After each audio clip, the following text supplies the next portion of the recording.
Division 6 finals wraps up today, and by the end of tonight, one more team gets to be crowned the CKL champion. We got Buena Vista University against Eastern Kentucky University Mario Kart. My name's Spicy. I'm joined on the mic here with Ted Bear. How are we doing tonight, man? I am excited. It's always a treat to watch some of the lower divisions of CKL, especially for the championship. For their divisions, these teams usually don't get a lot of chances. The players don't get a lot of chances to compete. So to be able to reach their division finals is a huge special thing to them. And I'm very excited to watch these two teams play. Oh yeah, for sure. Like we don't talk about the storylines in the lower divisions too much, and I think that sometimes these go like under the radar. You're looking at a team like Buena Vista, 10-0 on the regular season, win semifinals 2-0. They're 12-0 so far in 2025, which is absurd. Has a chance to be the first team in like an 8-team division to go perfect, which would be an absolutely insane feat here. Led by NC, basically the MVP in terms of scoring the entire season.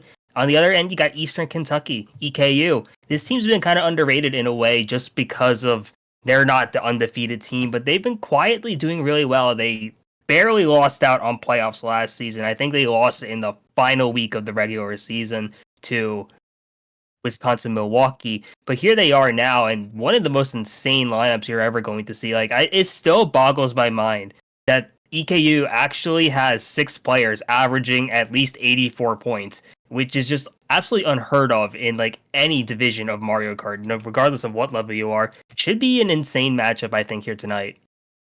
Yeah, no, both these teams are going to be incredibly strong, especially for low div CKL. Eastern Kentucky University reminds me a lot of like season 1 Oklahoma, Yes. where they have all their lineup is just really solid. You know, they have one person, their captain Cap, who would be the one that could take over a match with their scoring, but everyone else has such really good averages, and they're just able to always hang. They have a lot of good strength in numbers. Very much a spiritual successor to the Oklahoma special, I would say, but Buena Vista is very strong in their own right. Right now, they have the Indiv MVP and NC on their side, and a very experienced lineup in Parker, General Forearms, Dead Zone, Mini Stewie, and Obi Star. This was the same team, and I believe a very similar lineup that played in Division 6 finals last season versus New Mexico State University, but sadly fell short of the banner win. But now they're the ones in the driver's seat, first seed, looking to take home their first CKL title. And you Yeah, did mention, you did oh, no, you're mention good. earlier that they are currently 12-0, and while we have seen before some teams finish the whole season undefeated, we've never seen a team do it in 8-team divisions. Correct. Um, Iona got very close in season 1. They were 12-0 and reached finals against that Oklahoma team, but they did lose the first game of finals. So if BVU wins game 1 here, they go 13-0, and that would be, I believe, the longest undefeated streak in the main season for CKL. So they do have a chance to make history here on top of winning the division potentially later tonight. And it'd be so cool to see history being made tonight in that way. And it's so funny, actually. There are references back to both Iona and Oklahoma from that fall season. This does feel very similar to that matchup, which was honestly a classic. It wasn't on primetime or anything like that back in the fall of 2023, but that was the bottom div of that season, and that went to 3 games. Oklahoma winning that first game, then Iona winning the last 2, and it was close up until the very end. If EKU pulls off the first game, I'm going to get so much deja vu just from that D3 finals in 2023, and it's going to be so cool seeing if we get anything similar to that. You were talking about it that both these teams very strong overall. You were talking about Capritarius, Capri just being really great at NKU, leading in terms of averages. Buena Vista, you have NC, the MVP. Both these teams are actually really solid overall, and I think that's going to make it a really insane matchup.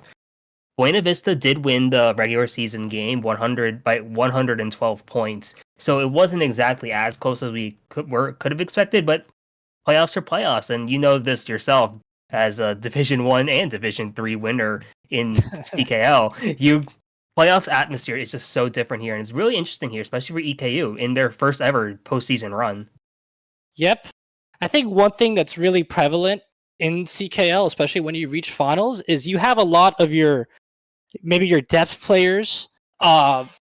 Really, the big difference in securing the division win over something like a regular season is you're going to need your depth players to really step up. And if you could have maybe your fifth best player, your sixth best player in the lineup, like pop off and have a really really strong game, that gives you such a huge boon in terms of actually winning the championship. We've seen that a lot. I feel like across every season where there's always that one person in the lineup that usually averages maybe 50 to 60 to 70 points, but in finals they'll have the game of their life. They'll drop like 80 or 90 and be a complete X factor. And I'm very excited to see if either of these teams have a player that can do that, and if so, who that will be.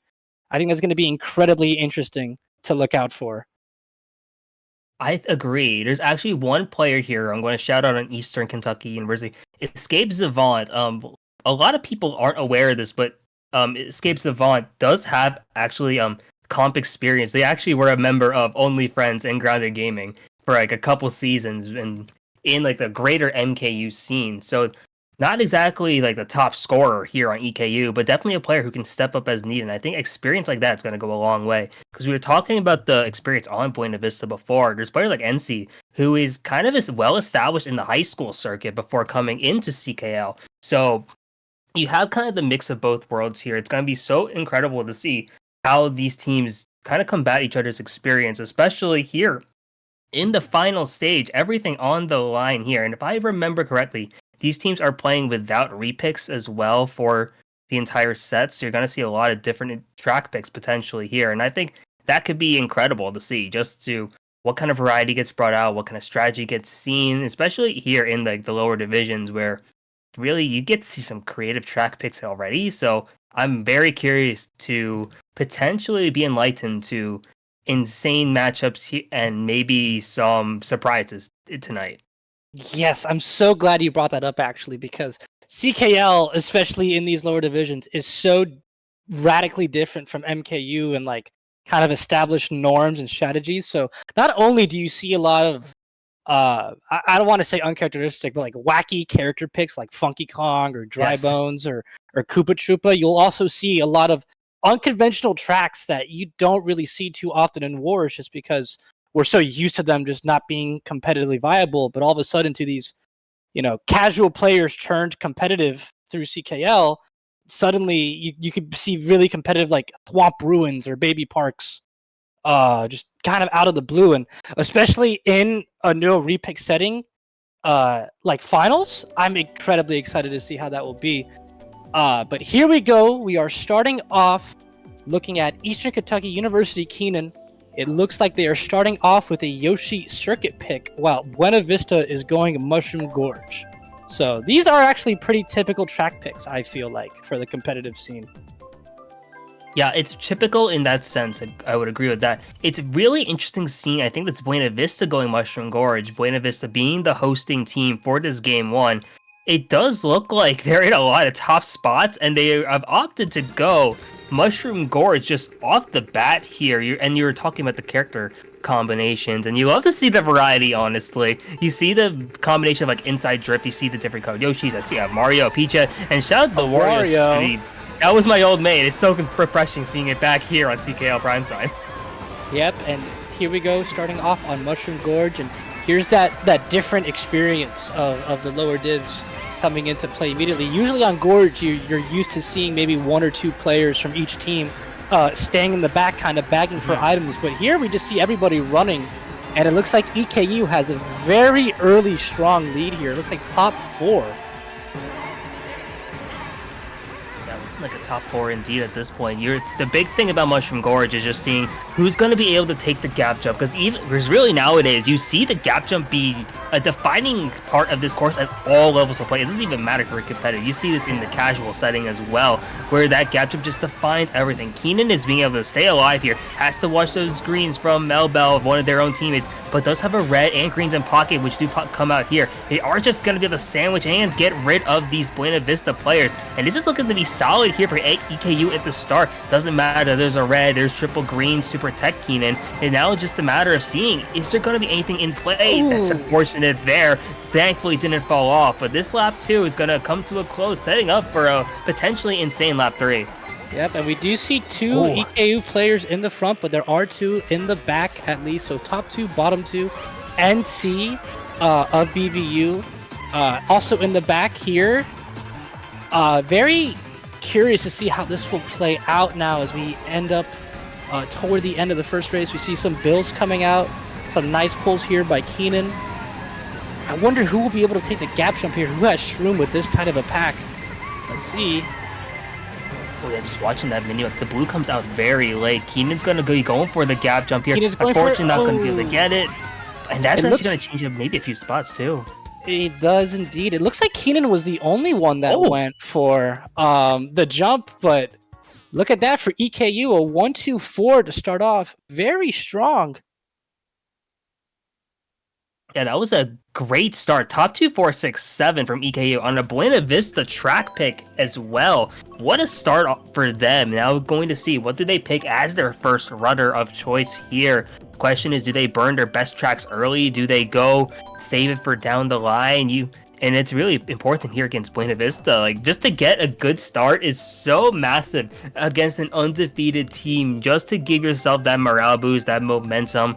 And here in a playoff setting especially. So you see Sunshine Airport being the pick from EKU, Buena Vista with the Boule. We are going to Airport here though, and if EKU can capitalize off this lead might start to grow pretty fast.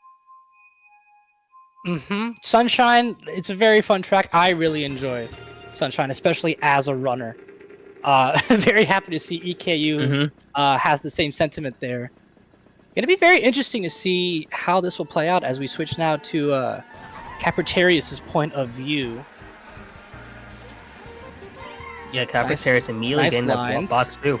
Yeah, great lines here. Getting the coin as well, and it looks like a lot of EKU has held on to top spots nicely so far. It's a matter of seeing if any of BVU is going to be going for that small grass cut over there, which can shake up some spots. Easy 96 Escape Savant is actually going to hold on, and top 3 still is in EKU favor, and this is doing great job for them here at the start of Sunshine.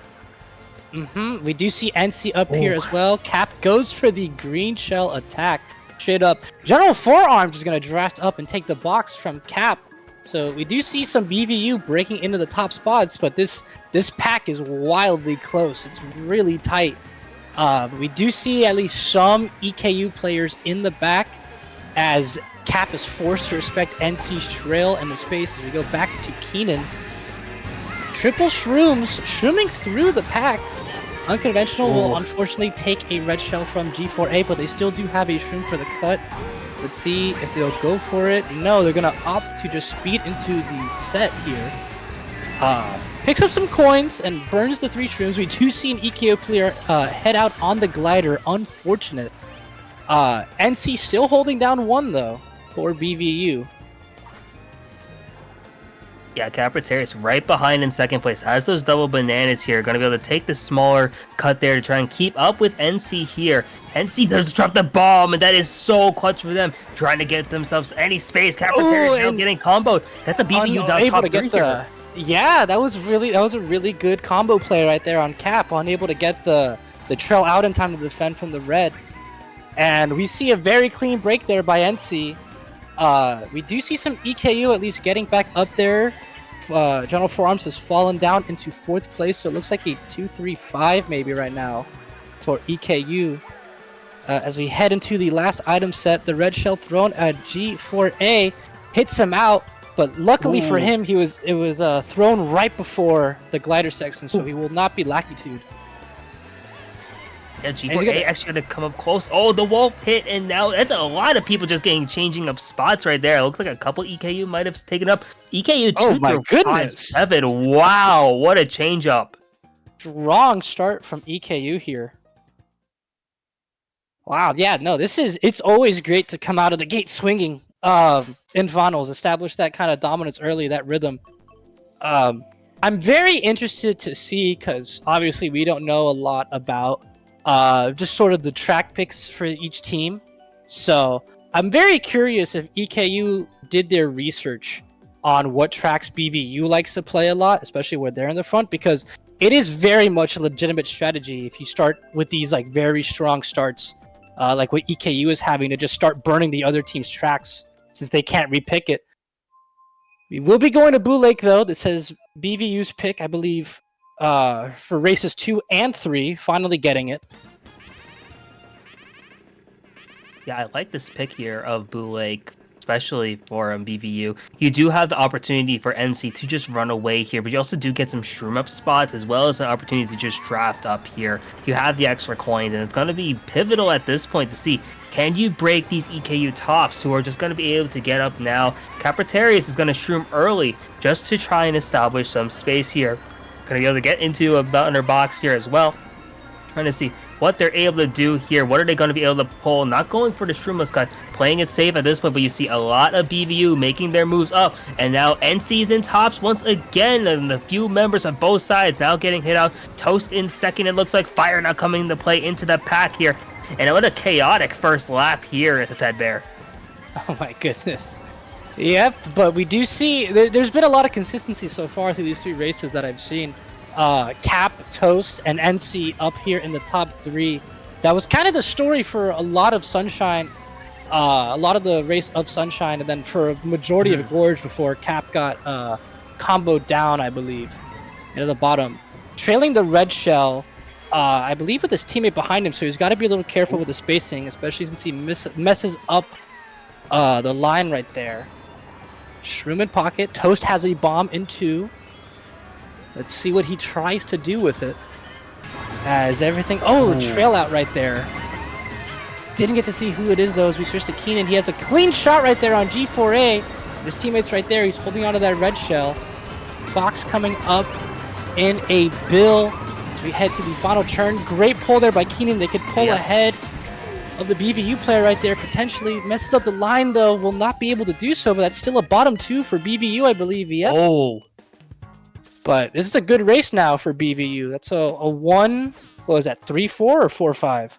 It looked like a 1-4-5 here for BVU. That's actually a -4 for them. That's a EKU is netting another positive here, and after the first 3 races, going 3 for 3 here, despite NC. That's a second first place in a row on their end. This is pretty surprising, honestly, if you were a betting man, just trying to see like what you got here, because BVU definitely was like the odds-on favorite here, just because dominant season thus far to this point. But now EKU 36 after 3, definitely not too big of a lead, definitely not something you'd be completely comfortable with, but a little bit of momentum here as we're going into Toad Harbor to wrap up Toad Harbor and Super Bell Subway. How many times have you played those in a war recently, Spicy? This was a flashback to like 2021 is what I saw when I saw Toad Harbor and Super Bowl Subway. Yep, these are I love to see these unconventional picks. Excited to see what they do with it. EKU, strong start so far. They've gained every race. Let's see if they can hold on to that momentum. They go for the Nisk there on the little grass cut. Seems like a few of them hit it. Oh. Close so far. A couple people now opting to go in this top path narrow. Keenan not able to hold on, unfortunately, because of that draft here. NC still holding on to that top spot as well. As you're watching now, EKU and BVU both really just trying to jostle for some extra positions now at this point. Keenan just trying to play it safe pretty much here, just trying to stay alive, because this pack has been kind of rough. You've been seeing a lot of change up here, unless your name is NC, who is just running away, and she's been doing a great job of that so far tonight. But this pack as a whole has been crazy, whether it be the item play or just like a lot of players just being so close together. Like, I feel like this entire set, you've seen people get like right up against each other, which leads to things like that green. Yeah, the spacing here isn't as well defined as maybe some higher level teams Ooh. right there. Like, ooh, an unfortunate team kill with the plant and the triple reds, but even with sort of these little mistakes, the teams are able to more than compensate for it with just their ability to get to the front. As we see, Fox here has 2 red shells in second. Interesting that he's holding on to it with NC in first there.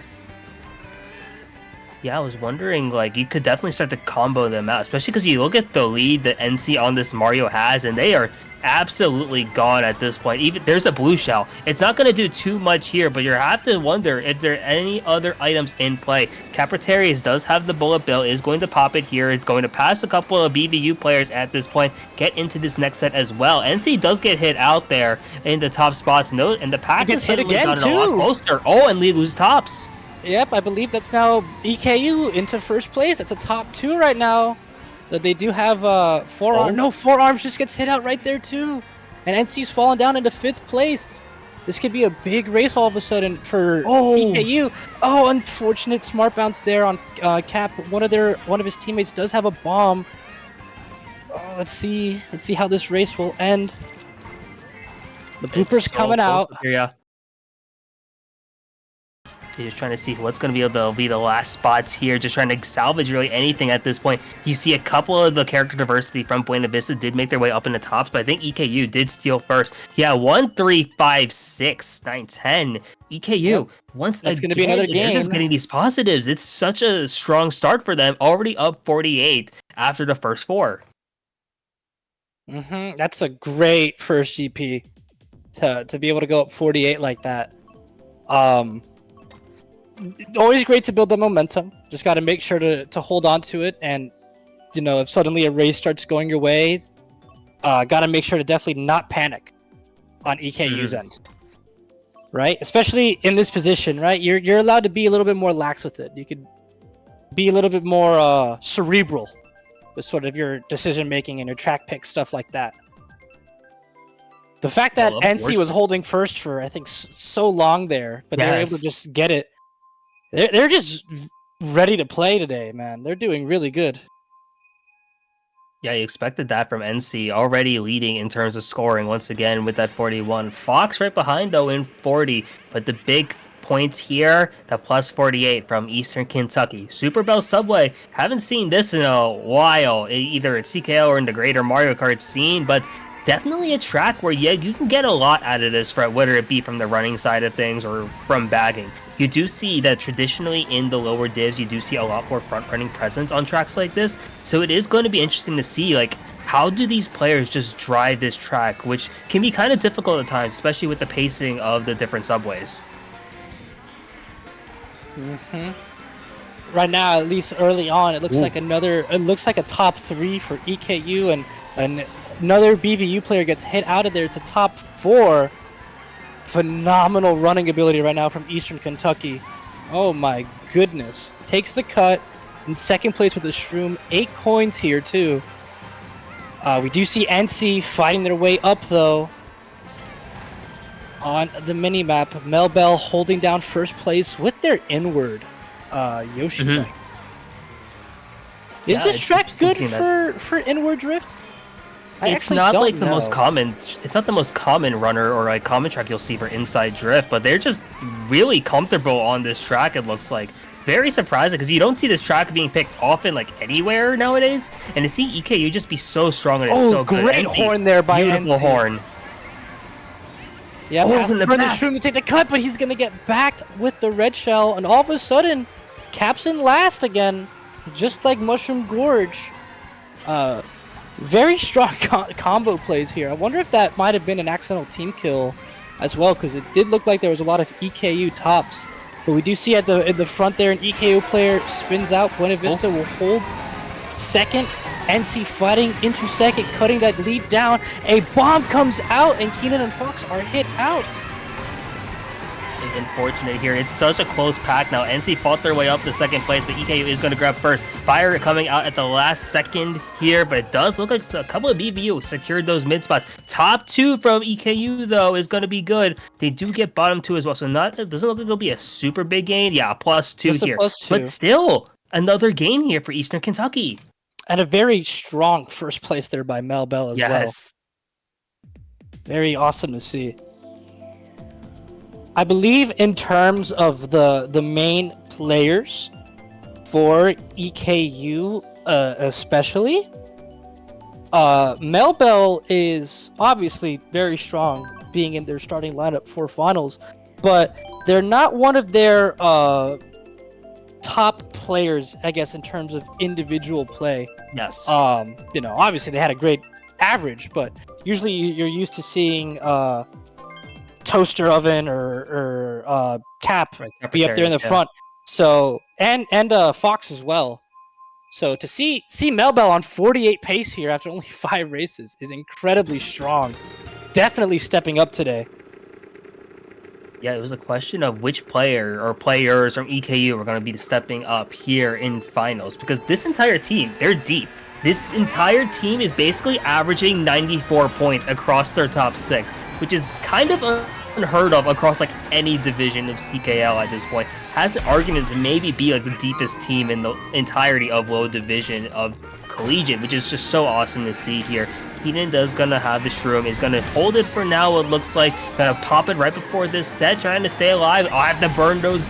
Get this shroom maybe just to get away from those greens that NC has. So close to sandwich by Bananas too. Oh my goodness! Keenan, great driving to not get hit out there by NC or forearms. That's some very nice driving. Hits the ground shroom, threading the needle in between the bananas.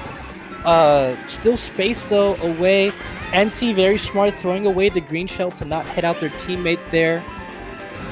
We do see the pack's a lot tighter. EKU is still holding first. That's Mel Bell in first, but there's a lot more BVU up here than what we've seen the previous races.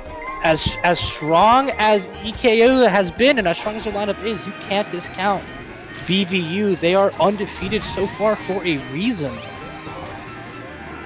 Oh yeah, good for good reason indeed. They are some of the best players here in these lower divisions. You are looking at Keenan trying to go long range snipe, isn't going to be able to connect onto General Forearms. And a lot of EKU though has secured these top spots. It looks like they're everything except for second place at this point, which is such a strong position for them to be in. The bomb connects, and they are now into a multiple top situation, top 4 going into the end of lap 2. Yeah, no, the script has been completely flipped. It looked like BVU was getting something going. General Forearms, though, gets back up with a plant, and then a rang there by, it looks like, NC. Keenan going through the cut, but holding on to their shroom. Very interesting. They'll pull the star. A blue shell is out. It's going to go. No, Cap has a blue horn, but he misses. Oh. He misses. A miscalculation. And he runs into the trap banana. Oh, that's still a top 4 placement for EKU, though. Strength in numbers up here. We do see a bill coming. I wonder, does this bill belong to BVU? There's a shock, and they dodged the bill. They dodged. And it looks like that was an EKU dodge, though. That was an EKU bill. EKU dodge. Oh my gosh. That's massive, but we do see them kind of getting congested here in the front of the pack. Plant. Oh my goodness, what a great plant. What a great plant by Dead Zone right there. Oh, and they get hit out. Unfortunately hit out by the creep by Fox. What a chaotic finish. We love to hear 1-3-4-5 for EKU. Oh yes, bottom 2, but wow. Eastern Kentucky has come to play tonight, and they are looking to be in a solid spot here. Every single race has been positive after positive. This momentum starting to build, and Buena Vista, for what feels like the first time in 2025, feels like they have their back against the wall. Yep. I really hope that that Buena Vista is able to shrug it off, though, and then just keep going. You have to have that mental toughness that even though it feels like maybe everything is going wrong, you can't just punt away the game, right? You have to keep swinging until the very end. Even if, let's say they're mathematically eliminated from winning game 1, you still got to swing, in my opinion, because you want to bring some sort of momentum to game 2, and there's still a lot of races left. There's still 5 races for game 1, so this is very comebackable. We've seen teams come down from bigger deficits with less races to play. So it's going to be very interesting to see here. Never mind, there's 6 races left. My bad. No, it's all good. Yeah, in the grand scheme of things, definitely this able to isn't come bad. back now. Yeah. Yeah, it's not even 60 at this point. There are 6 races left still in this first game. BVU, I really feel like they just need one race, and then everything might start to change for them. But it might be difficult here on Wildwoods, a traditionally strong runner here. You are going to see multiple players from EKU just take the turns pretty tightly, and they're going to be able to secure these top spots for now, holding on here, especially because there's not too many cuts here on Wildwoods. It looks like they're going to be able to just keep up, secure what they got, and just protect each other. And if they're able to do this, they're just going to keep adding these positives. A top 3 automatic gain at this point as well. So this could be pretty big for EKU if they keep this up. But Parker up now in these top spots, trying to get that trail. Yeah, incredible there. Getting up there, forcing the EKU players to respect the space, especially with the trail. You see them bumping into each other. Cap goes a little bit wide there to give Toast enough space to Red, but they're just bumping each other around right here. See a fire impact, a green shell back. NC is up in second place. This is the top 2 for Buena Vista right now. See if they'll be able to hold, especially with this fire and these red shells too. Yeah, there's a lot here. It looks like NC is going to be able to get hit out now here. So it is just Parker now in this top spot. 2, 3, 4 here from EKU, just trying to see if they can take out the one more player here from Buena Vista. No blue shell in sight just yet, so it does look like there might be a little time. Easy96 escapes Savant, throws 1 red. There's double reds in play from third. I think I saw another red now just starting to be in play. Parker has to hold on for dear life at this point, just trying to stay alive to protect any points here for Buena Vista. No sign of the blue shell once again. I don't think a shock is in this point either here. 1 more red shell coming out from Escape Savant, and it is going to connect, and that's going to lead to an EKU top 2. Yep, Cap had a clear line of back there, but playing it safe, didn't want to make sure maybe accidentally hit his teammate right there. So they're going to get that 1-2. BVU getting 3, 4, 6 though. And very strong. I believe now Fox is tied with NC for 2nd overall. Someone has overtaken them. Didn't get to see who the name was, but that's a 2-point gain for Eastern Kentucky. So still getting gains, but Buena Vista has been able to slow the bleeding at least. The last 3 races have been what? I believe a +6 and 2 +2s. Roughly, yeah, it looks like. And to go off to your point, it looks like Escape Savant is the person who is now in first place overall, with Fox and NC right behind in second. We're going to Music Park. I don't know too much about the track picks here from EKU, but I do know that this team does like Music Park, so it's really interesting to see them bring it out here in Game 1. Just trying to see if they can at least put maybe an early dagger into this first game and just really put themselves in a position to go into the rest of the set here with some momentum. Let's see how they're able to do it, because it looks like a couple members of BVU did burn out early. Yeah, NC and General Forearms is in the bottom 2 position. EKU is just getting a lot of runs. I think this might be a top 6 for them actually right now. Oh, this is big. It is lap 1 though, so Buena Vista should be able to pierce into the tops, and I believe that's NC cutting there into 5th or 6th there. Yep, they are ahead of an EKU player, so it's no longer top 6. Yeah, it's no longer misses the trick, but Ooh. gonna be able to get the super bounce. It looks like, yep, shrooms through the grass. Strong top 2 with a lot of support around them as well. This could be very strong if they're able to hold these positions. We do see Forearms dropping a bit from the rest of the pack. You gotta wonder if maybe they're going for shock. Really curious to see if they are, because it doesn't feel like shock has been a factor at all in this finals at this point, and it's really important to see if we're going to be seeing it come out, especially because that would be such a huge adjustment really to get rid of this EKU tops, because they'll get them go on their best track or one of their aces. They are in like a top 3 situation at minimum, and you're seeing that the person in first is absolutely gone here. This top 3 has really established a breakaway, and they do have a person in last place. Maybe they're even holding a blue shell, because like I haven't seen that be. Yeah, they're holding the blue shell and the ghost. This is perfect. And the ghost. You could only have one ghost at a time. The blue is thrown, so I guess potentially they have a horn. Hey, we got horned out. Ghost. Yep, they horned it out. Very great team coordination there by EKU as Obistar gets hit out by Easy96. For those that don't know, since we did mention it, there can only be one active ghost at a time, meaning only one ghost held at a time. The second you use the item, it can be picked up by another player from an item set, but eliminating Blue Shell and a ghost for, I believe, a majority of that race is insane. Oh. We do see a shot come out, though, and it looks like BVU salvaged some spots. They broke the top 3, it looks like. Yeah, it looks like BVU was able to take a couple spots here. Yeah, and then what a salvage, because that could have been a top 4 plus for EKU. Eastern Kentucky still with a plus 24, even with the shock. Like, I really want to go back to that coordination we were talking about earlier, because like it's so clutch to not only be holding the blue shell, but to be holding the ghost as well. Because one of the scariest things about ghost is like you might accidentally steal an item that can dodge a blue shell, but if you're holding the ghost while the blue shell is being thrown or being active, you don't have to worry about it. Yeah, and it's so clutch.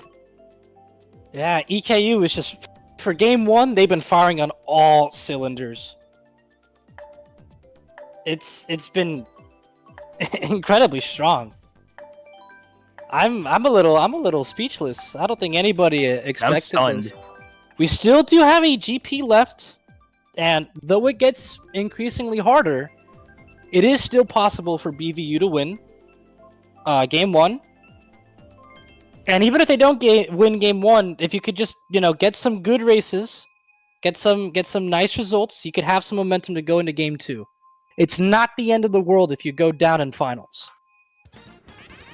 Oh, for sure, yeah. The nice thing about playoffs in general is that it is best of 3, so you do have time for those adaptations here. And I know Buena Vista definitely coming into this matchup, there's a lot of pressure on them.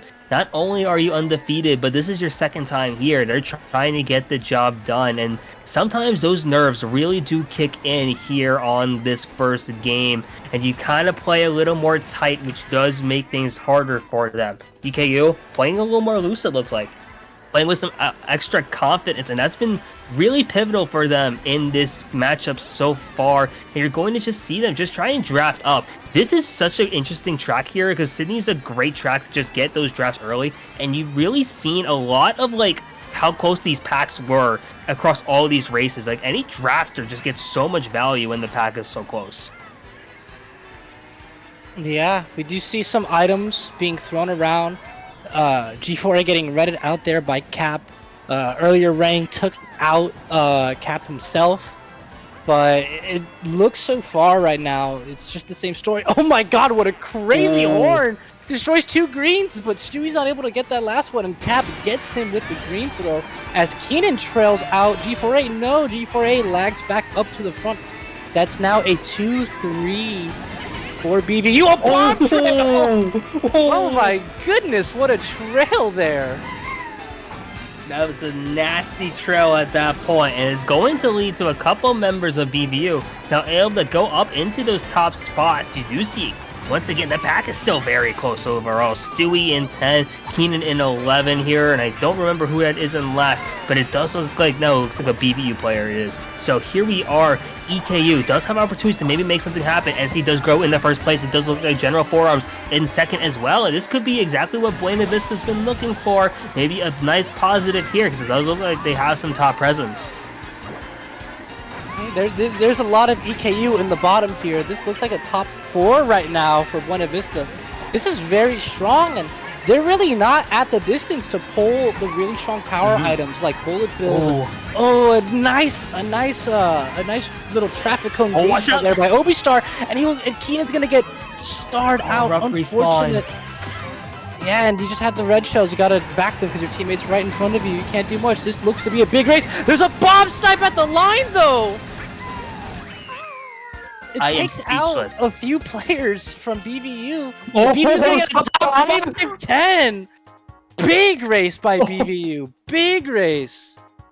Oh, yeah, that cuts the lead down by more than... That's more than a 30-point gain right there. That's, I believe, what, a 32-point gain? 32. Massive. Yeah, that's insane. That's exactly what Buena Vista is looking for here. 3 races left to go, and this has suddenly become a very different game. Donut plays 3 as the runner of choice here for Buena Vista. We haven't seen Shock be a huge factor here, and we haven't really seen a ton of bagging overall. So DP3 is suddenly going to become like a pretty solid runner here. So if Buena Vista is able to just like take this opening shortcut like pretty cleanly as a group, especially if they just drive this track better than EKU, we could be seeing a huge comeback in the making. 3 races left, 52 points, definitely doable here. Donut Plains 3, very interesting track. We're gonna see a few BVU players slowing down. This might be the first time we've really seen bagging in the traditional sense here in this match. It really does feel that way here. Not seeing, like, you do see a couple of the EKU just go into the back immediately. I saw a few names just stop at the first set, just trying to go for some power items, or at least go for some dodges. Keenan going to get hit out here. BVU is in a multiple top situation, looking like a top 4 almost at this point here. Meanwhile, EKU is in like a bottom 4 situation almost. So you are going to see a pretty interesting dynamic of if Shock is pulled, EKU is going to benefit so much more than Buena Vista at this point, because Buena Vista is absolutely gone in top spots. I think I saw a person maybe ghosted. This looks like a top EKU 5 right now. Wow, this could be big. This might be a top... No, it's not a top 6 exactly, but there is a lot of tops here for BVU, and yeah, EKU's not really at that shock pull distance. So I think barring some crazy item pulls, I think BVU's gonna be able to hold on to this. And Keenan has just a plant in 6, narrowly avoids the green thrown right in front, but he can't really pop it because his teammate's right in front. Oh. Toast runs into a phantom banana. Oh, Monty Mole! And the red shell too, combo! Is that that's an unfortunate combo. And he gets hit by the star! No! Keenan, that's so unfortunate. BVU's gonna gain a few points off that. And look at that, that's a top 5, 7-10. Good result, and now it's 26 points! 2 races to go. This is a completely different game now. This Grand Prix has changed a lot. D6 Finals living up to the hype. Buena Vista, the perfect season is still alive at this point. They're only down 26. Those 2 races alone were just absolute cinema from Buena Vista's end. And this lead, we were at like, what, 82 or something? Like right before, like 5 minutes ago?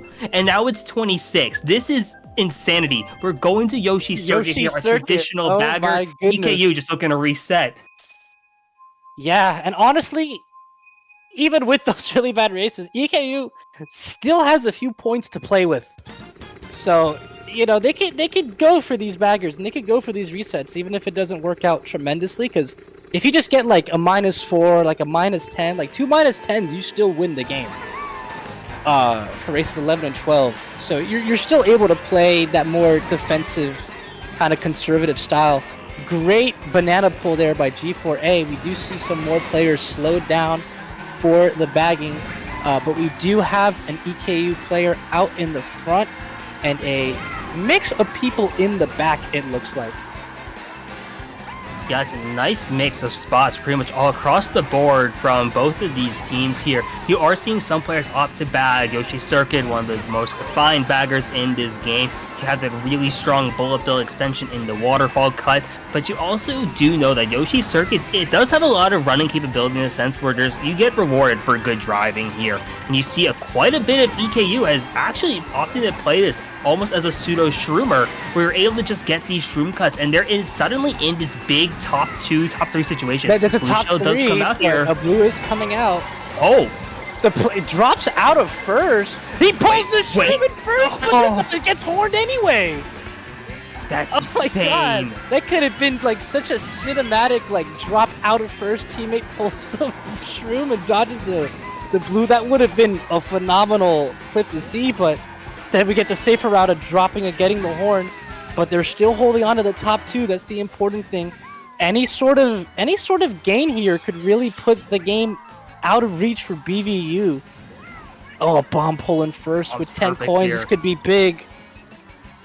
It's such a scary situation here. EKU holding on to these top spots. I don't see sign of another blue shell. I don't see sign of a shock. It looks like the We do see a Wario bullet bill, though. is an extension here. Couple dodges in play. I don't know if we're gonna see it though. And if that does, it'll be very late at this point. But the pack is really close all of a sudden. And you really see General close. Forearms is in top 2 now. It's so close. Looks like he's cutting in there. I wonder they're gonna go for the play with the bomb, maybe with some coordination. No, just holding on to it, being safe. Keenan hits out General Forearms right by the line, though. I think that's gonna secure it for EKU. Maybe a 1-2-4, yeah. Bottom 2, though. Yeah, 36 points. Oh, that might just put it out of reach. It's not mathematically over. BVU could still win this. But it's excruciatingly hard now. Oh yeah, it's not easy at this point because you do need a significant race, like top 5-8, pretty much just to tie, which is not easy in the slightest here. Top 5-7 needed to win at this point, which is not the situation you want to find yourselves in, but BVU, definitely a team that's been perfect so far for a reason, and they've shown the capability to put on some big races. I wouldn't feel too comfortable yet if I'm EKU, and this is a wild pick here with top spots. Also, this is such an interesting selection here from EKU. Liam just smiled on his 24-hour stream. Yes. And Cove coming out for BVU. Cove's been a pretty common pick from them. Throughout this game, they haven't been able to select it, but let's see. It looks like we're going to Toad Circuit. I think EKU's gotten a lot of their track picks as well, which contributes. Felt like that. It contributes greatly to the success that they've had so far, but gotta wonder, especially if this goes to a Game 3, kind of how many tracks do they have left that they're confident in? Yeah, that's actually really interesting to see, because I know that EKU, at this point, they've burned through a few of their notable track picks already. I know they still have, like, Paris online, they still got DK Mountain, but they've been going through some of their best ones, Music Park being one of them here. It's interesting to see the approach that both of these teams are going to have, because EKU is actually going to opt to have more players in the bag here, kind of knowing that Buena Vista really does just have to like put up a massive race to make something happen. But if EKU just gets a minimum, like if one person just gets like 5th, it's over pretty much at this point now. So here we are going into lap 2. BVU, Dead Zone is in tops. Quite a few BVU now making their way up here as well. But Capritarius, the captain with the boomerang, trying to connect on a couple other players as well. And maybe see if they can save something else. Blue Shell coming out just as BVU gets into first. Oh. Unfortunate on their end. Rank throw in such a congested area is crazy. But we do see Keenan here. Ooh, bumping into the. Oh my god, almost trying to get to the boomerang. NC is in first, so this is a top 3 right now. There's a lot of tops. This is a top 3 right now. Oh, this could be huge. This could be a big race. I don't think a top 3 would win them, but that does close the gap a lot. Yeah, they're gonna need to get those back spots. It looks like EKU cuts up into first though. All of a sudden. Oh, and that'll do it. Then yeah, that's gonna be enough. Yep, that will end it.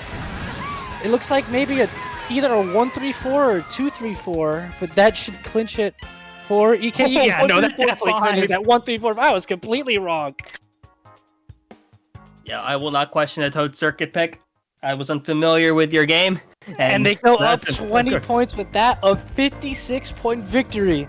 We will have to wait another season to see if a team could get 13 wins in one CKL season, and without losing. Oh, insane! Like this is EKU goes up on the undefeated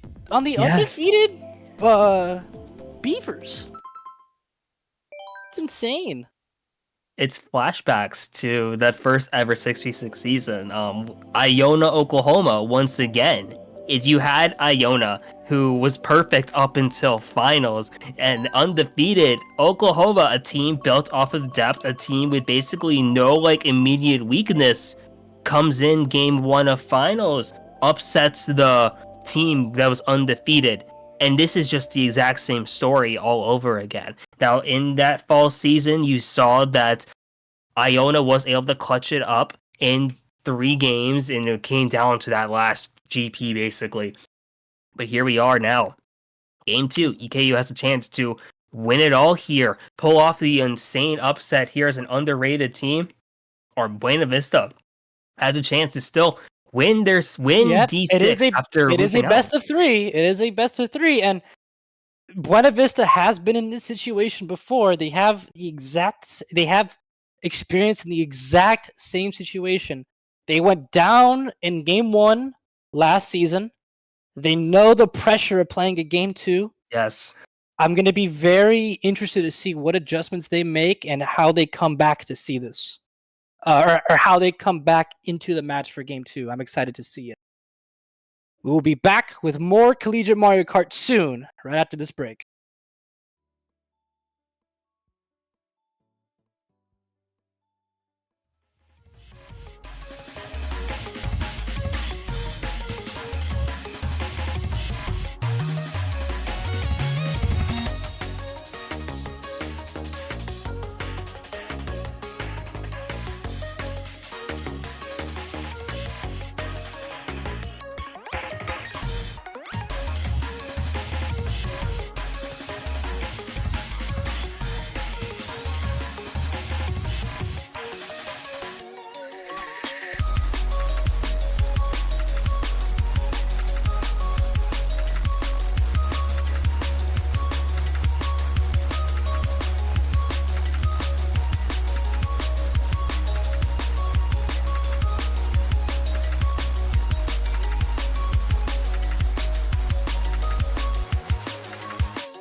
All right, And and we're we back here.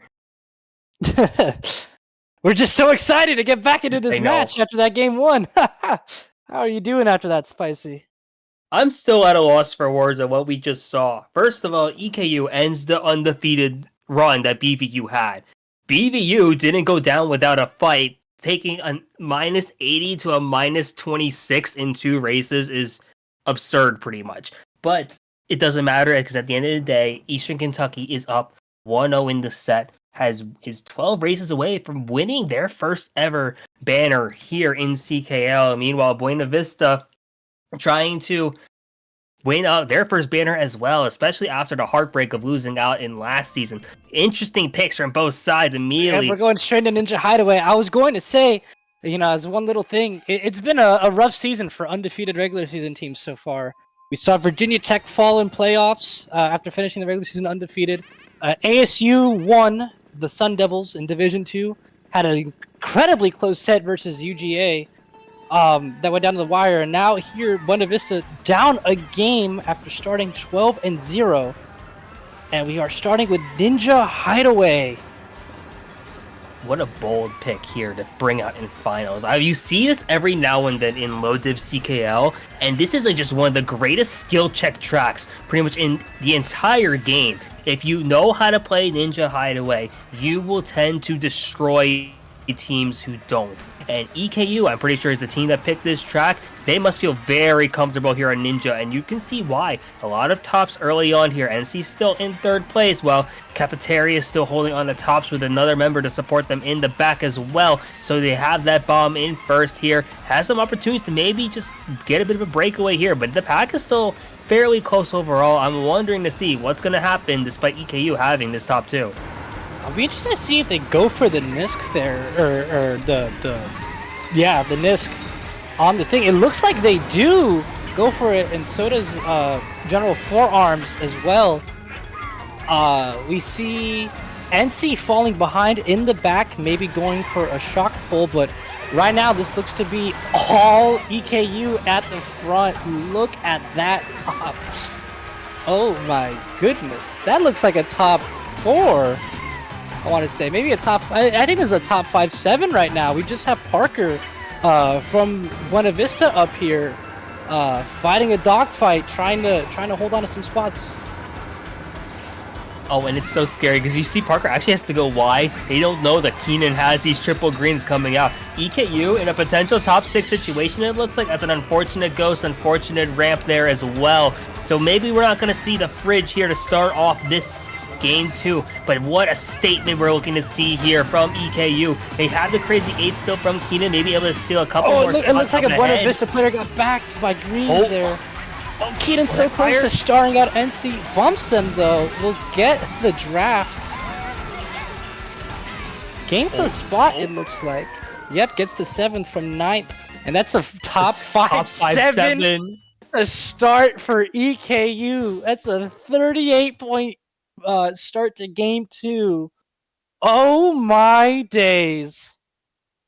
They are here to win this. They don't want to go to a game 3. EKU is firing on all cylinders. Like, I didn't know if that momentum from the game 1 was going to carry over. It is certainly carried over. They are here. They are trying to win it all in these next, and they're going DK Mountain. I knew that this was one of their signature tracks going into finals. So they saved it for game 2. Interesting to see it being used here as a group runner, but definitely a track where you can just get away with just knowing how to drive it. And they are going to be able to chain their best tracks back to back here. And this could be another statement here for EKU, but BVU, they were undefeated in the regular season for reasons as we've been discussing. There's still a chance for them to make something happen, especially with 11 races to go.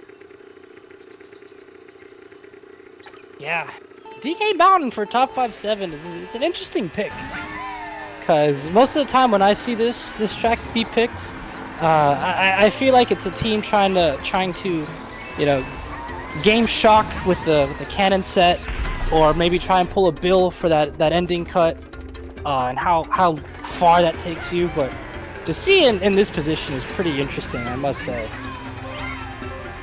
Yeah, you don't see it being used as a runner too much, but it's definitely a track where if you just know how to drive it, you definitely can't get away with running it, especially here in the lower levels, lower divisions of CKL. You alluded to shock, and I think the cannon does do a lot here. These teams have kind of been struggling to pull it. Maybe they haven't been going for it exactly, but you're gonna start really seeing it in lap 2 and lap 3, where the cannon creates just so much distance between the player in first and the people in the back. So we might be seeing some early shock pulls potentially. And you've been seeing that overall, EKU still holding on to these tops, but a couple players now in that back now. The cannon's going to be in play. Maybe something's going to be coming in soon here. And there's the blue, and a lot of EKU still up in these tops though. We see Keenan throw up the ring, maybe trying to head out Fox so that he could get into first with the Shroom. Interesting play there, but now we will see Keenan in first with the Shroom. Burns the Shroom to get rid of the blooper ink. And it's just sitting pretty here with a boomerang. 10 coins on Scooty. They will just be free to run and to gain distance. Doesn't go for the cut there. We will see Fox take back the lead, but this is just all EKU again. We do see a BVU player up there. We do see 2 BVU players here in the top 6, but right now EKU is just holding all the momentum right now. Yeah, there's so much momentum on EKU's side here. You are going to notice that a couple players on Buena Vista will start to be at distance, it looks like here. So if there is a shock, it might come in soon, and they might need to use it effectively here, because this is another big race potential for EKU. G4A, General Forearm still up in that, like, what looks to be 3rd place position, but it does seem like a lot of EKU is just surrounding them at this point here. The rock isn't going to fall onto Capritarius here. Fire is going to be in play, though. Right there Maybe go for the snipe. Oh, there's the shock! He gets it. They get that in the set, though, with quad shrooms in 4! Oh, wow. That's an insane pull! The Ghost will take the last one, but oh my god, a second shot! Second shot! What is that? What happened? Someone dodging a Ghost with triple shrooms. They're going to be able to get a lot of spots there. Cap falls off! Oh, from 4th to 9th, when it rains, it pours! And we do see BVU get a 2-3, so 2 dodges up there, 6-7. Massive salvage. Massive salvage. They needed that indeed, because you were noticing that EKU was looking to have like a top 3, top 5-ish situation there. It would have just been like Parker, I think that was, or General Forearms, my apologies, up in that top spot here. But the double shot coming in, we were talking about it. Haven't been pulling shock so much. The cannon does it for you at times, and what a salvage. It keeps it at a 38, and anything but a loss is great here for BVU. 10 races left to go, still time for anything to happen. Yeah, a tie race. I mean, unfortunately, especially BVU, I know they want to get points, but taking a tie race there compared to the alternative is way nicer. Yeah, but we will see Bone Dry Dunes coming out for BVU. Interesting track pick. Interesting indeed. It's one of those tracks where not seen too often nowadays, especially in the lower divisions, mostly because it's not exactly the easiest course to drive. You've been actually seeing that Buena Vista has been going for some more difficult tracks in a sense. You've been noticing that Piranha Plant Cove is also being picked a lot on their end, and if they're able to just navigate like Bone Dry Dunes here better than EKU, then this could be really big here for Buena Vista. They do have an opportunity to really just cut into this lead here, get another big positive, because when you've seen them get those gains, they have tended to be pretty massive at this point. A lot of EKU still holding on to top spots early on, but now this is where things start to be a little uncomfortable here. Capritarius hitting the walls, unfortunately, there, but EKU is still holding on to a lot of tops. Yeah, I mean, we see NC sneaking up there. As always, great position. 2nd place, Melbell gets hit out on the cut, and the green shell bounce takes out Keenan as well. All of a sudden, this is a top 2 for Buena Vista. No, it looks like EKU gets... Oh, what a nice fire. Unfortunate team kill, though. Pulls the Ghost in last. General Forearms fighting for his life there at the tops, it looks like. Trying their hardest to maintain that first. And looks like they will. At There it least goes. BVU will hold on to it. EKU player Melbell there gets hit out again. A double ghost there for Keenan. Pulls another shroom. All of a sudden, this is a lot of top spots for for BVU. Yeah.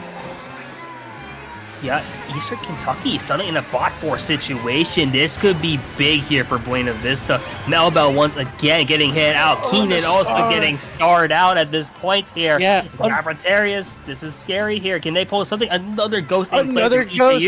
If there's a shock in play, this could be big with how close they are to the front. They're gonna pop it immediately though. Pulls a red, especially with his teammates around them. They can't use it, but they will be able to maintain a 4-5-6. This is a top 3. Oh, yep. Oh, burning the horn. So close. Parker right there with the triple bananas. Let's see, will they be able to do anything? Yep. This is getting close. Green shell thrown up. Cap pulls in front with the line there, forcing Parker to go wide lest they want to get hit out. That's a top 2, 5-6, 8-12 for BVU. With how chaotic that race felt, that's not a bad finish there for EKU, and Buena Vista is going to take it down. That's a plus 14 for them. Only a 24-point difference, though, as we approach the end of the first GP. Yeah, 24 is pretty small, all things considered at this point. Buena Vista now has an opportunity to pick a runner of their own here. Mute City is a hot take here for in like the lower divisions. Definitely a track where if you know how to play it, and especially with Buena Vista's like combos, they could actually make a lot of stuff happen there. Unfortunately, we are going to Koopa Cave. Tried and true, in pretty much especially in collegiate, you see this everywhere. Doesn't matter what division you are, it's such a prominent pick with those middle spots, and you're going to see a lot of Eastern Kentucky hope to get a shroom in this first set, then pull up and go ahead in those multiple river cuts here, especially that really big one. Maybe a chance here for EKU to just switch up the spots immediately, especially with NC burning out.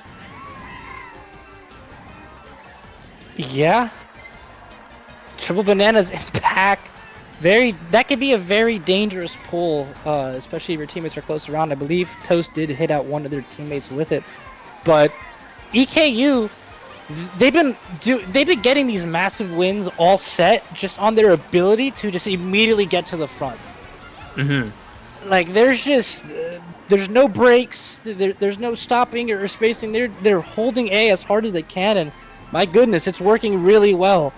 They're just always in the front, always harassing Buena Vista in the front there, like with that ring by Melbell. Phenomenal play there, hitting out Parker and one of their one of the BVU players. And suddenly now, as it's always been, EKU has established top spots firmly. Yeah, this is massive here. EKU with a top 2 situation. It looks like they have a few bottoms as well here. So not sure if they're looking to hold blue shell. You do see quite a few members of Buena Vista in those middle and back spots here. Now, Cafeterias with 10 coins is looking to just run away at this point. Doesn't look like they have to do too much here. Maybe start cycling for a way to counteract that blue shell, looking for that super horn potentially. But at this point, look at this go. Yeah, I think they're 1, 3, 4, 5, 6. As I say that, one of their players gets hit out, so now it's just 1, 2, 3, 4 belonging to BVU. We will see though Keenan here in the back, pulls triple shrooms, fire back. G4A, Mr. Forearms is back here as well. As Keenan will shroom through. It'll be interesting to see what they can pull on the last set. It looks like top 3 now for EKU. One of the first place does get hit out. I think they might have ran into the banana that was in the pipe. And Keenan lands on another one. Unfortunate, but their teammates will be able to get the top spots, it looks like. Yep, that's 1, 2, 3 secure. That's going to be a winning race for EKU, even with this last place.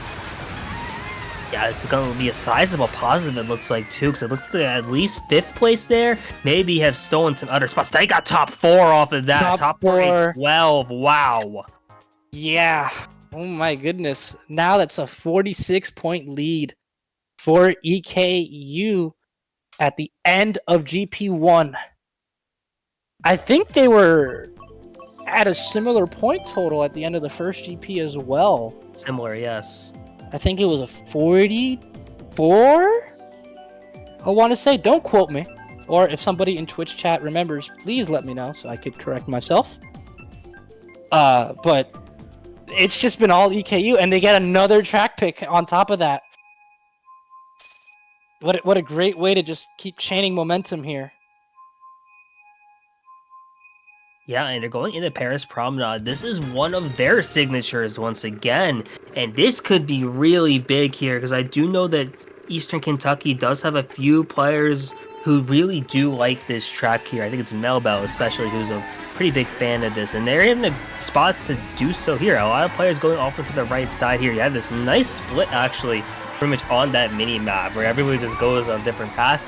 And the pack is still very close. You gotta see some drafts here, and just seeing who's going to be able to stay alive at this point. Keenan, with this shroom, able to just stay here in this 11th place spot, gonna opt to go left side with those extra coins and just be able to maybe just fight their way naturally up into these tops, because it's really hard to tell who's up here so far, but it does seem like EKU is still establishing that front presence again, but Keenan does get hit out.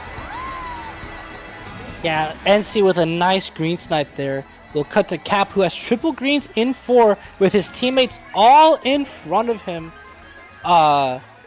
Forearms behind them as well. Going a little wide, letting some players pass them. But oh my goodness, what a bomb! Where'd that come from? Insane bomb play. Now it's a top 4 for EKU, and Cap's in a perfect position to just play guard here. Throws up the greens though to get out the shrooms. Wanted to just run away with a top 4, but the top 3 especially is breaking away. Cap's gonna take the item box. I think they might have taken the item box from G4A as well. Oh no, it looks like he got it. Ace sniped. Oh, G4A sniped unfortunate. Himself. Oh, that's really unfortunate. So rough there.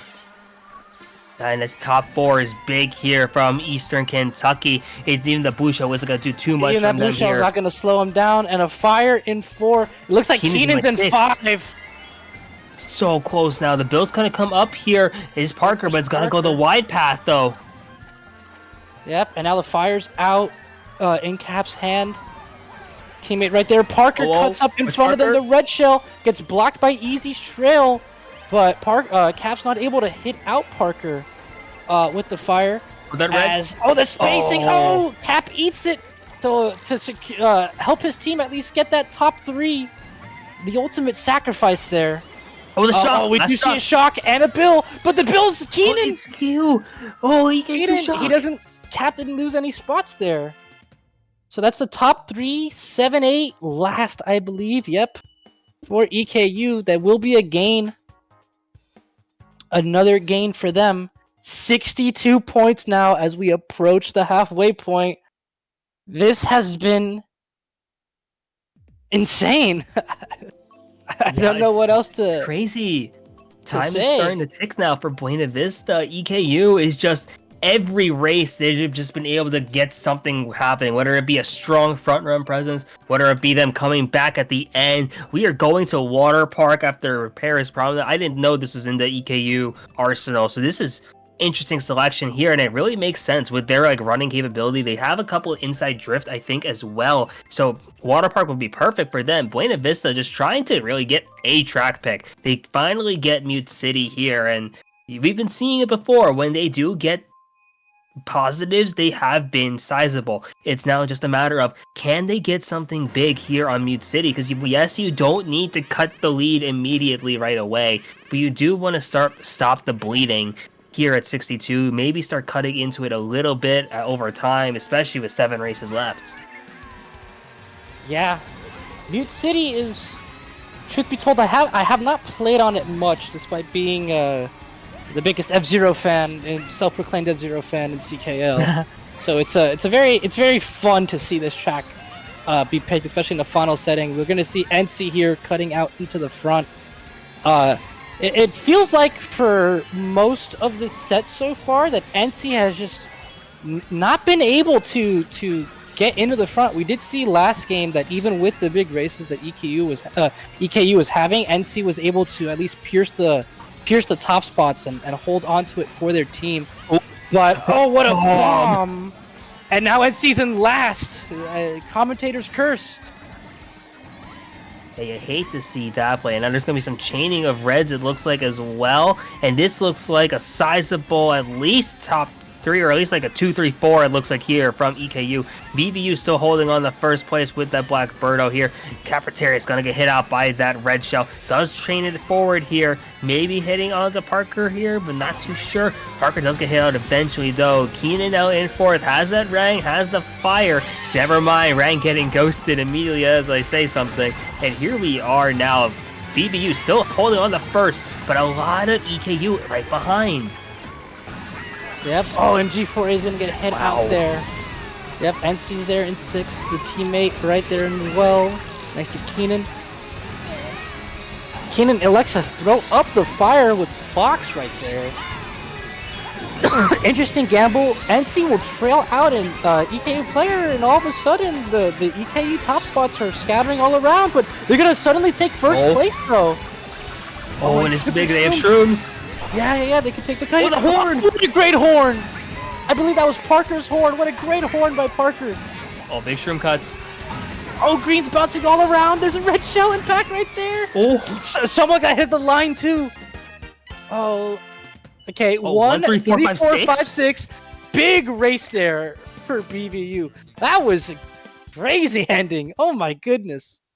And after all of that, NC gets first. I wasn't expecting that. I can't underestimate NC like at any point, but like that was insane because we saw NC get sent to the back like pretty early on in Mute City, and then they just clawed their way up in the first, and then BVU responds with the 3, 4, 5, 6. This second half here, it's only 42 points. A lot can still happen. I know EKU, they're bringing out Royal Raceway now, another track they really like here. They want to seal the deal early. Meanwhile, Piranha Plant Cove coming out from Buena Vista. They've been picking this a lot in Game 1, but never got a chance to get it. It does look like we are going to go here now. And this track, one that is definitely something where just overall track knowledge is so important. This could be big here for Buena Vista if they're able to capitalize off of that Mute City.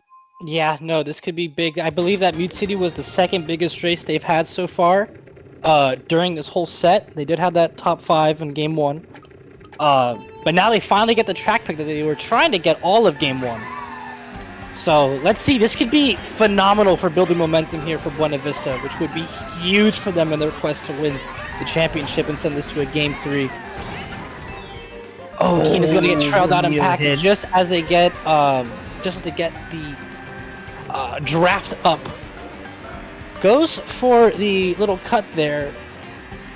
We'll be able to get it, but we do see, at least looking at the minimap right now, EKU is doing EKU things. They're already up in the front. Yep, they are. Immediately getting hit out in the back. Yep. Oh, good adjustment from Keenan there to get the single item box instead of the double after Stewie took it. Capri's gonna get hit out there by that Rang, but Keenan burns his 3 shrooms, won't get hit.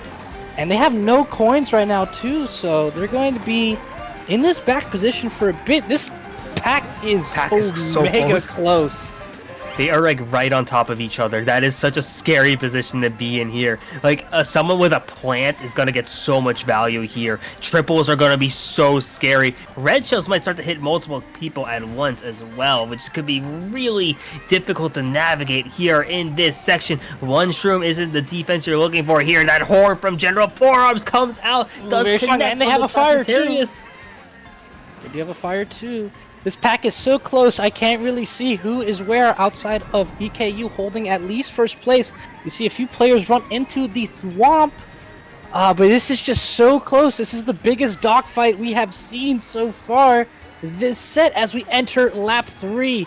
And oh, General Forearms is going to get hit out.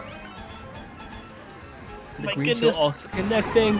Fire impact. We got the Keenan gets fired out. Green shell bouncing around that might hit someone. Not Keenan. But you see NC and Parker up there. It looks like EKU has a top 2, but a blue shell is thrown. And they're real close to each other as well. They got spaced out a bit up there. Yep. Keenan's able to get the box. They have a BVU player right in front of them. They realize that they read out Parker. Parker is out, but they're going to get redded out in return. NC gets hit out. from the top spot. Oh my goodness, this is suddenly a big race for EKU. Oh my goodness, this might be a top 4. Oh my gosh. Yeah, this could be huge here. It doesn't matter if they get last. Just watch as these results come. Oh my goodness, top 5. 12. On the Buena Vista pick as well. Up On the pick 28. They've been trying to get the whole game. I am stunned. Oh my goodness. We couldn't tell what was happening for half that race because everyone was like right on top of each other. And suddenly, EKU top 5. Top 5. I'm amazed. I am truly amazed. And imagine how big that could have been if Keenan doesn't get redded out there in the final turn. In the tunnel section there. Wow. That has left us stunned. This is incredible. Yeah. Like EKU is surprised the entire time. Wow. There's still races to play. I don't want to count out Buena Vista yet. We have seen them capable of scoring big races. But right now, you're in the 11th hour. Oh, yes. You need to have your strongest performances now. And we're on Water Park. We're on the EKU pick, but I don't know how much the track picks matter after that. My goodness. Yeah, it really just feels like you gotta beat the better team on each track at this point. People getting hit out at this point now as well, and you're seeing this pack once again start to be close. NC now fighting up in these top spots with a lot of EKU players as well. Keenan getting hit out here. General Forearms once again here with this fire, and suddenly Buena Vista maybe making this course into their own now, as you do see a couple of Eastern Kentucky still up in these top spots. Capritarius now is going to pull a single green. Top 2 it looks like here from Buena Vista. Cap now getting hit out, and this is looking maybe big for BVU. Yep, we're entering lap 2. With how volatile these races have been and how fast spots have changed just on a dime, I sincerely hope for their sake that they're able to hold on to the top 2 at least and get something going. But right now it looks like EKU is 3, 4, 5, 6, possibly an 8. Keenan will be hit out. G4A and Stewie are taking the cut here, but Triple Red's out for Cap as he gets a pack and he hits out too. Ghost in third. Ghost in third. Doesn't take NC's Shrooms. Will take first place's Banana, but now Blue is out. They do have a bit of a lead though, and NC should still be able to stay in 2. Cap could go for this green. Oh, but he's gonna get fired out by Parker. But Parker's gonna get hit by that green. Triple green's thrown up ahead there by Fox, it looks like, as well. But now I want to say this is still top 2 for BVU. Yeah, top 2's gone. They're gonna secure it. They get redded actually. They might be able to pass. I don't think so. No. Okay, top 2 for BVU, but that looks like a 3-4. Yeah, that's 3, 4, 5. That cancels out top 2. No, okay, 1, 2, 5, 6, 7, 12. That should be a gain. Yep, okay. 16. Plus 16. Good race. You have 1 GP left to make up 54. It's doable. It's very doable. We've seen them come closer despite being down even more, so definitely can't count a BVU yet. We see squeaky clean coming out from there, and now Royal Raceway being the pick from Eastern Kentucky. I know EKU's been going to Royal Cup every now and then. I'm not surprised to see squeaky from Buena Vista. It really does feel like from BVU, it doesn't really matter what spots they are. They're just trying to pick tracks that they're comfortable on, tracks that they are good at, which kind of just like a survival instinct that this mode it feels like here. Which going into the last GP, maybe the last Grand Prix of the season for Division 6, kind of important, kind of necessary as we do go to squeaky clean sprint.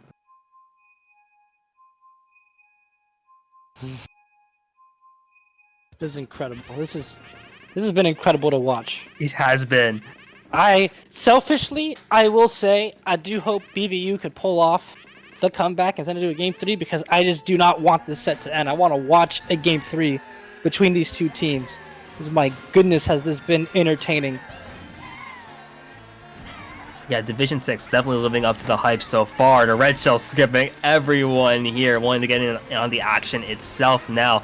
You see that NC still holding on the tops, 2-3-4, immediately going to Eastern Kentucky here, as this pipe session can be so scary in these later laps. But 2 through 5 now, pretty much everything behind first is all EKU, as NC just has to hold on for dear life now in first. But Cafeteria is getting hit out early on now, too. Nice snipe there from General Forearms.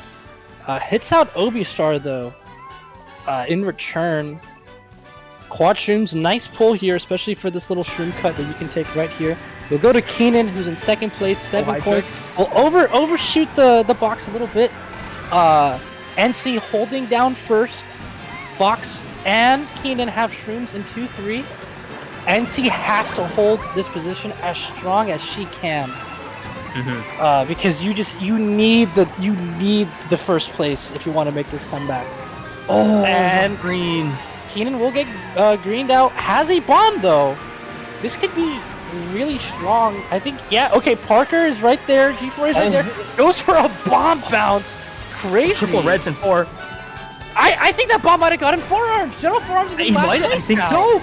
And now there's 2v4 with triple reds. Back reds here. Keenan maybe going for some backs maybe, or just to protect these tops. Oh, you can't pass here. You can't pass. You shall not pass. Parker's going for star and 4. Star and 4. This close to first. Oh, this could be big as Shock gets pulled here. Oh, Star's now. Chaining the star instead of holding it. That's insane. Oh, goes for the double. Will miss. It doesn't get the item box. Almost runs to the banana. NC is holding on to this first. No blue shell in sight. With her life. No blue in sight. You gotta imagine. Oh my god, they get bomb sniped. Oh my god, they get bomb sniped. And the blue is out. Bomb snipe over the. The blue's out. This blue can get them though. This blue can get them. Oh, he's gonna get it off glider. That still should be a top 2. Oh my goodness! What an unfortunate blue for what an unfortunate bomb for NC hitting her out, and that's a top 3. 5-6. 5-6. This might just put it out of reach. That's 82 point lead. Going into race 3, or get into race 10. 3 races left.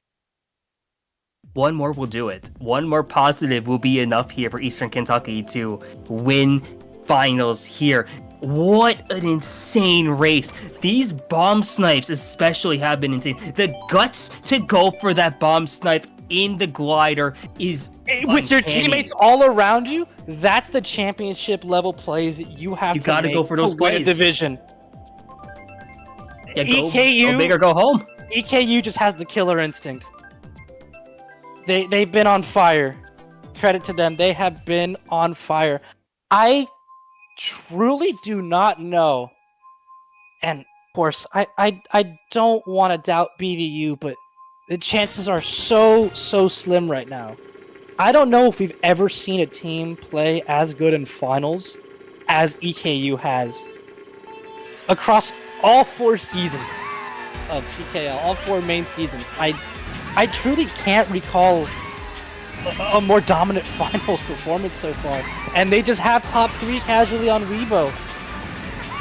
They're just casually holding on. They're drafting off of each other.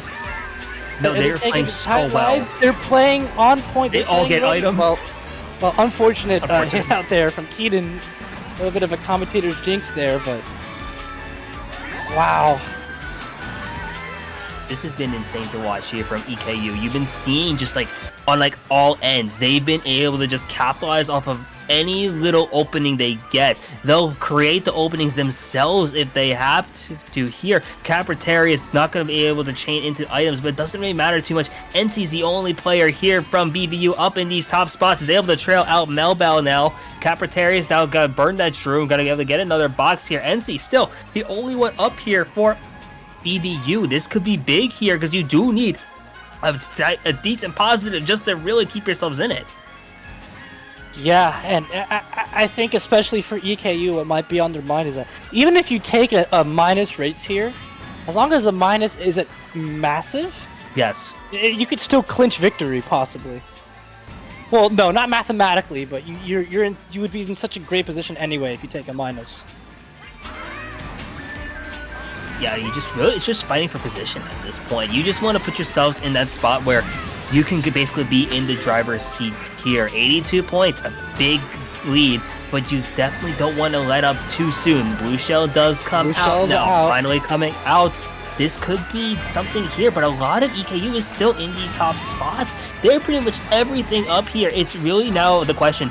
Buena Vista has to pull shock. They have to do something massive if they're going to make a turnaround on lap 3.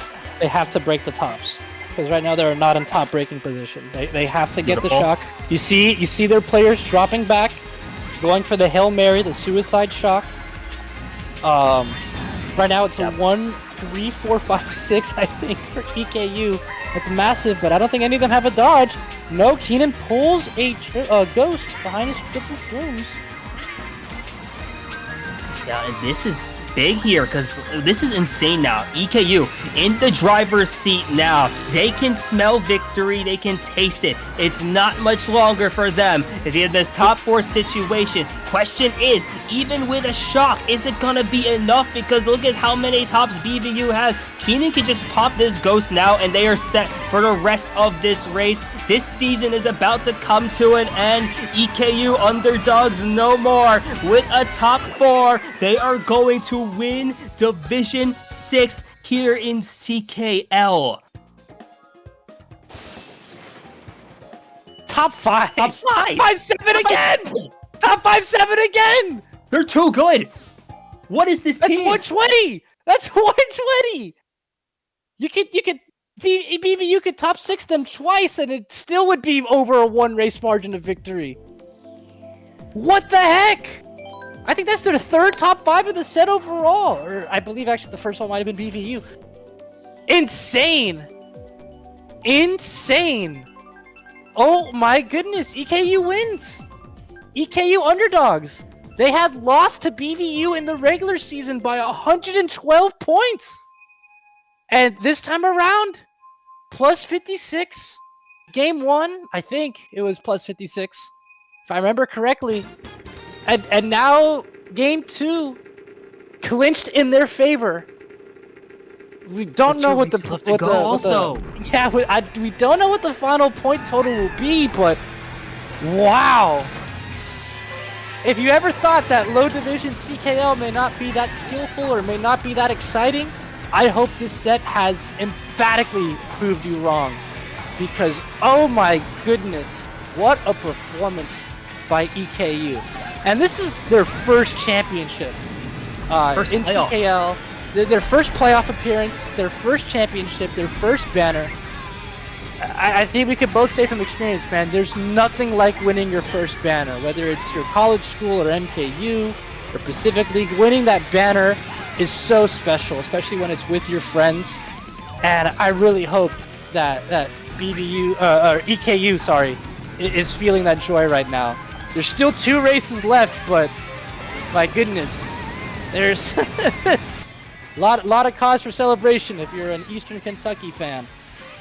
Yeah, I know there's a lot of Kentucky fans in general in this chat. Actually, there's like the entire like a big like sub-clan of Kentucky players is just like popping off right now because the Kentucky community, this is their first time like really getting anything here, and to see them finally pull through on this stage, what a showing from Eastern Kentucky. Like, we were talking about like Buena Vista felt almost unstoppable pretty much this entire season, and then EKU just time after time this set was just able to get these massive races, top 5, 7 multiple times. That just doesn't happen. Here they are here. They're still in these top spots. Never mind. It does look like that Buena Vista does, or never mind again, Blue Shell does come out, but it's not going to matter. This is such an insane... gonna get hit out. Yep.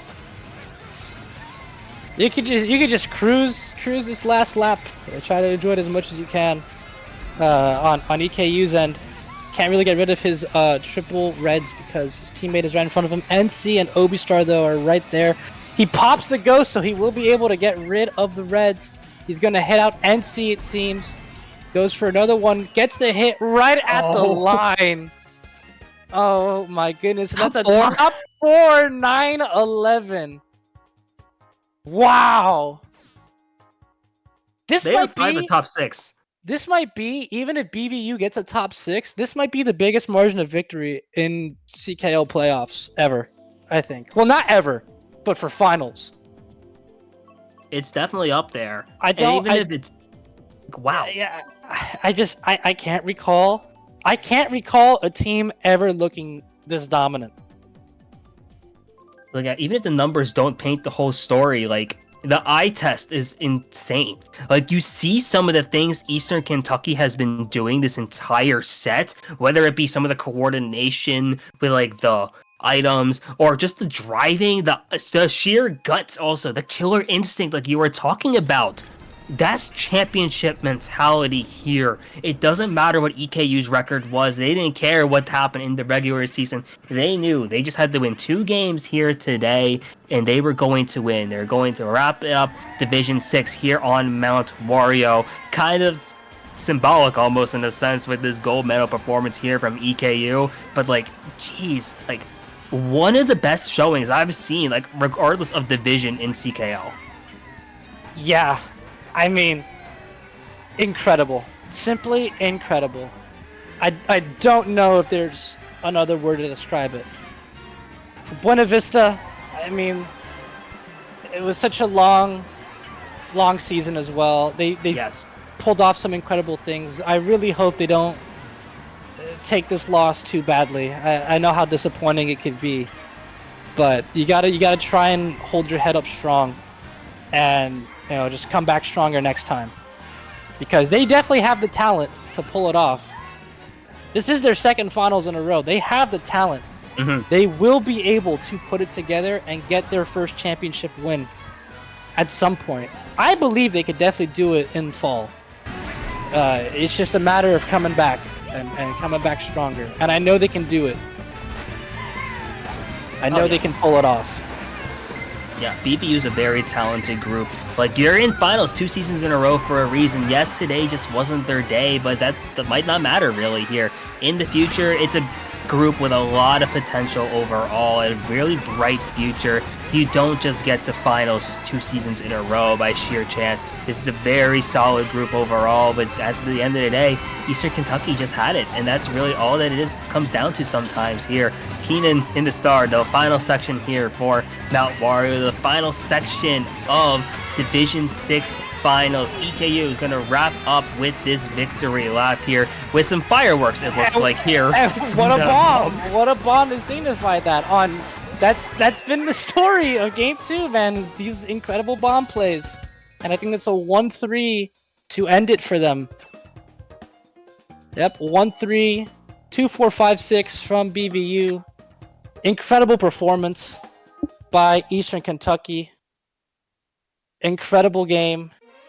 Congratulations to Eastern Kentucky University, officially the Division 6 champions of Collegiate Karting League Season 4.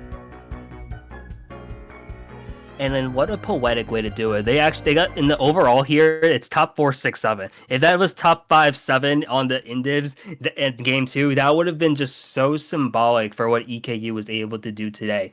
Legitimately. That would be amazing like a performance. Hollywood.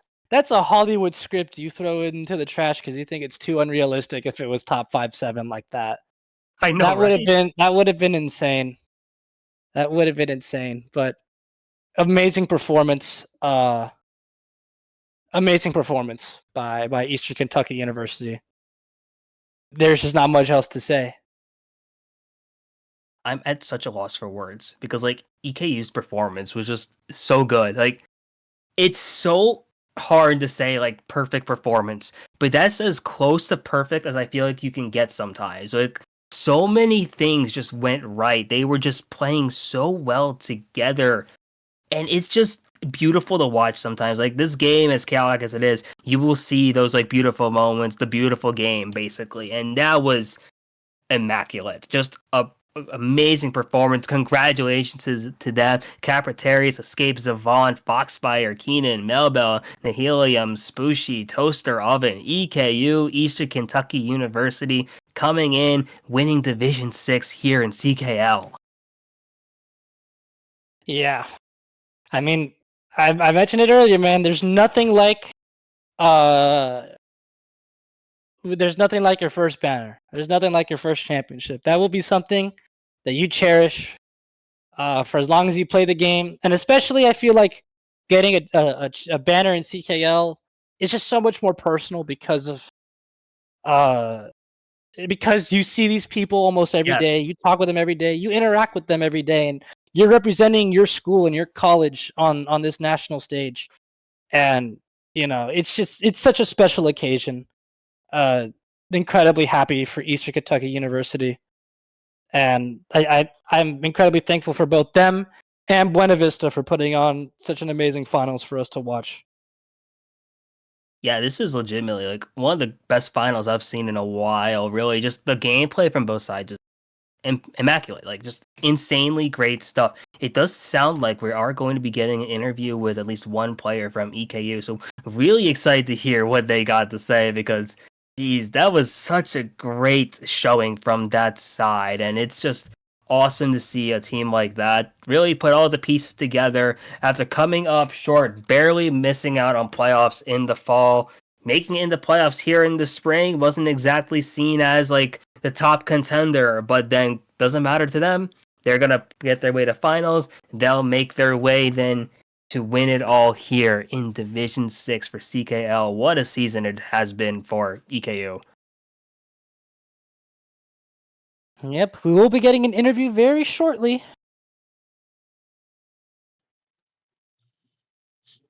Melbell, Capritarius, congratulations on your Division 6 championship win. How are you guys feeling?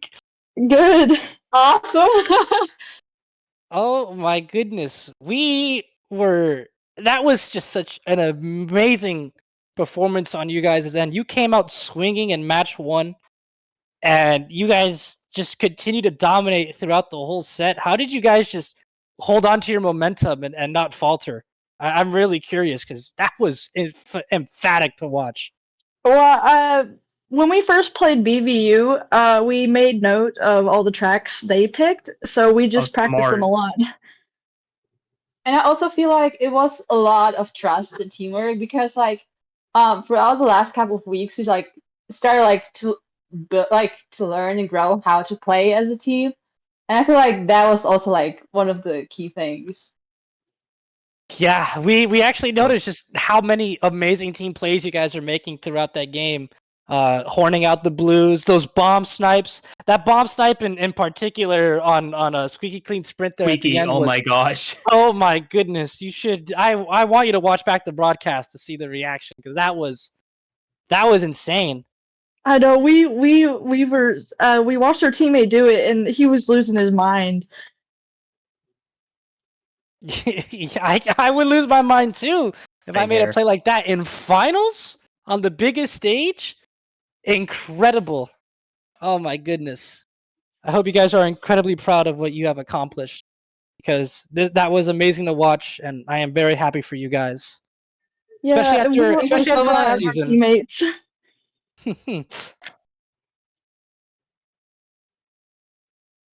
All right, Spicy, you got any questions for our fabulous Yeah. players here? Yeah, I just got one. Like overall, that was just insane gameplay. Like across like both matches there. I know in game one, you guys I have to ask.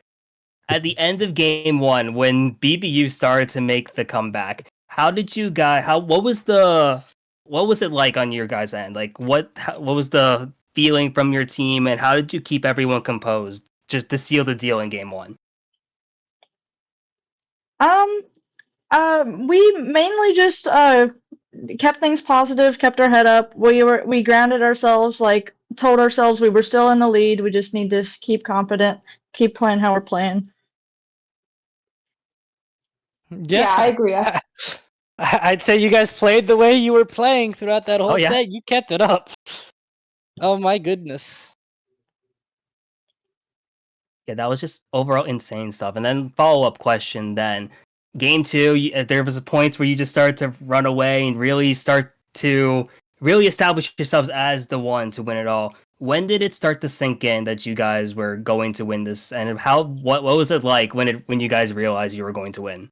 Uh, Squeaky clean sprint was definitely probably when we started to realize we were definitely going to win. Because that was one of their tracks, and we practiced it nonstop, and we were kind of worried about it, but we beat him. Yep. Massive congratulations to you guys once again. We won't be holding you any longer, so go back, go celebrate with your teammates on a championship once again. well earned. Congratulations. you so Amazing much. performance from you guys.